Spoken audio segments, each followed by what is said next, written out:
తొలి ఏకాదశి పర్వదినం సందర్భంగా యాదాద్రి ఆలయానికి భక్తుల రద్దీ పెరిగింది.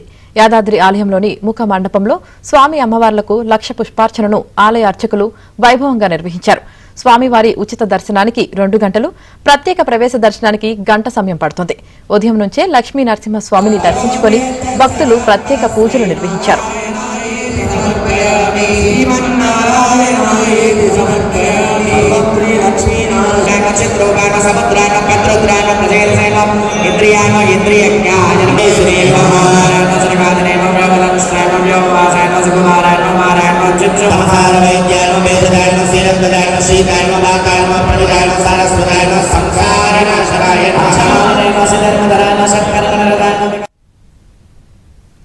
తొలి ఏకాదశి సందర్భంగా భద్రాద్రి శ్రీ సీతారామచంద్రస్వామి ఆలయానికి భక్తులు పోటెత్తారు.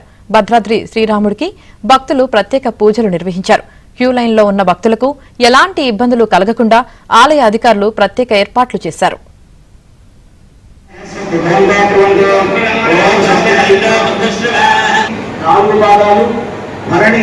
నాలుగు వాదాలు పూర్తిగా ఒక భాగం మేషరాశికి సంబంధించింది.